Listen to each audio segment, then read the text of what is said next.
No response is very good. Bihar में तो अब सब लोग कह रहे हैं वोट चोरी वोट चोरी वोट चोरी, और ये रियलिटी है। वो जो इलेक्शन चोरी करने की कोशिश हो रही है, तो बिहार का रेजिस्टेंस आ रहा है, बहुत बढ़िया आ रहा है, और जोरों से आएगा। बिहार में चल रहे एसआईआर को लेकर विवाद खत्म होता नहीं दिख रहा है। चुनाव आयुक्त ज्ञानेश कुमार ने राहुल गांधी के आरोपों पर प्रेस कॉन्फ्रेंस कर जांच के लिए शपथ पत्र की मांग की थी, जिसको लेकर विवाद और बढ़ गया। समाजवादी पार्टी ने कहा कि जब साल 2017 में वोटों की गड़बड़ियों की शिकायत शपथ पत्र के साथ किया गया था, लेकिन उस समय कोई कार्रवाई क्यों नहीं हुई थी।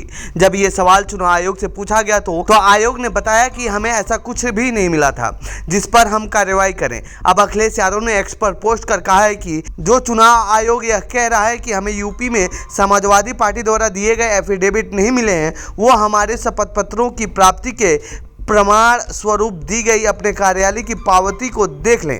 इस बार हम मांग करते हैं कि चुनाव आयोग शपथ पत्र दे कि ये जो डिजिटल रसीद हमको भेजी गई है वो सही है, नहीं तो चुनाव आयोग के साथ साथ डिजिटल इंडिया भी शक के घेरे में आ जाएगा। सपा सांसद अफजाल अंसारी ने इस मामले पर चुनाव आयोग को घेरा है। सुनिए उन्होंने क्या कुछ कहा है। एक ही बात कहते रहे, वो अपनी प्रेस कॉन्फ्रेंस में भी कहे कि अगर ऐसा कहीं का है मामला तो हमको एफिडेविट के माध्यम से कंप्लेन आए। माननीय अखिलेश यादव जी ने पहले इस सवाल को उठाया था और उस समय भी यही सेम बात कही गई थी कि एफिडेविट के माध्यम से अपनी बात कहिए। चुनाव आयोग ने कहा था 18,000 लोगों का जो नाम काटा गया उनकी एफिडेविट दी गई और उस पे आज तक कोई कार्रवाई नहीं हुई। कल तक तो चुनाव आयोग और बीजेपी के नेता ये कहते रहे कि ऐसी कोई एफिडेविट नहीं है, लेकिन आज आप देख लीजिए उत्तर प्रदेश के कई जनपदों से, कासगंज से, बाराबंकी से कई जिला अधिकारियों ने इस पे सफाई दी है और ये कहा है कि नहीं, जो एफिडेविट में आरोप लगाए गए थे तो वो सही नहीं थे, वो नाम लिस्ट में है। ये कौन सी बात है? उसने एफिडेविट दिया, एक्शन क्या हुआ? आपकी चोरी पकड़ी गई, आपने नाम तो डाल दिया। माननीय अखिलेश जी ने कहा कि अगर ऐसी बेईमानी करने वालों में जो जिले का मुखिया है, जिला अधिकारी, जिसके नेतृत्व में ये नीचे के अधिकारियों से ये कुकर्म, ये पाप कराया जा रहा है, अगर उनके खिलाफ एक्शन हो जाए, जिला अधिकारी सस्पेंड किए जाने लगे तो शायद इस पे रोक लग सकती है। लेकिन ये जब एक सुनियोजित षड्यंत्र है तो ये रोक तो लगाना नहीं चाहते। ये अवाक हैं और परेशान हैं कि जनता में हमारा चेहरा बेनकाब हो गया कि हम लोग लोकतंत्र को इस तरह से तोड़ मरोड़ कर, सरकार के अधिकार का दुरुपयोग करके और चुनाव आयोग को अपनी साजिश में मिला करके यह कुचक्र चला रहे हैं। विपक्ष लगातार संसद में एसआईआर पर चर्चा की मांग कर रहा है, लेकिन सरकार इसके लिए तैयार नहीं है। इस पर अखिलेश यादव ने क्या कुछ कहा है वो भी सुनिए।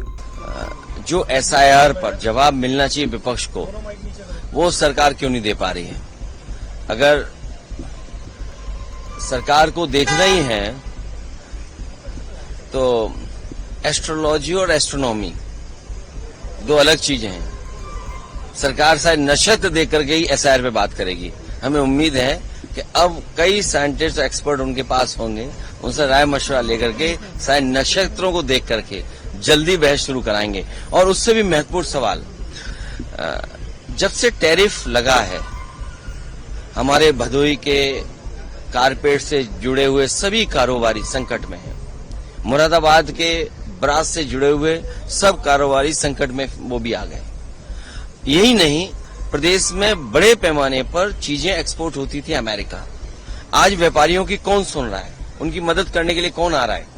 और फिर जिस सरकार ने वन डिस्ट्रिक्ट वन प्रोडक्ट को लेकर के न जाने कितना बजट रखा था, शायद किसी योजना में इतना बजट नहीं रखा गया होगा जितना वन डिस्ट्रिक्ट वन प्रोडक्ट पे। हम तो दिल्ली में भी देखते थे होर्डिंग, जो महत्वपूर्ण जगह है यहाँ पर, वहां भी प्रचार चलता था वन डिस्ट्रिक्ट वन प्रोडक्ट, प्रधानमंत्री जी की तस्वीर लगा करके वन डिस्ट्रिक्ट वन प्रोडक्ट। तो इस समय परीक्षा है उस स्कीम की कि भदोही के कारपेट को, मुरादाबाद के कारोबार को, कानपुर के कारोबार को या उत्तर प्रदेश के अन्य जगह का जो कारोबार है टैरिफ की वजह से जो संकट में आ गया, उसकी मदद कौन करेगा, ये भी एक बड़ा सवाल खड़ा हो गया। एनडीए ने राधा कृष्णन जी को अपना उम्मीदवार उपराष्ट्रपति पद का बनाया है, आप समर्थन करेंगे? हमारे इंडिया गठबंधन के लोग भी मिलकर के कुछ तय किया है, बहुत जल्दी आपको जानकारी मिलेगी। तो ये थी अखिलेश यादव के दावे से जुड़ी हमारी रिपोर्ट। आपको कैसी लगी ये रिपोर्ट कमेंट बॉक्स में बताएं। साथ ही इस पूरे मामले पर आप क्या कहना चाहते हैं कमेंट बॉक्स में लिखें। बाकी देश दुनिया की खबरों के लिए बने रहिए हमारे साथ। धन्यवाद।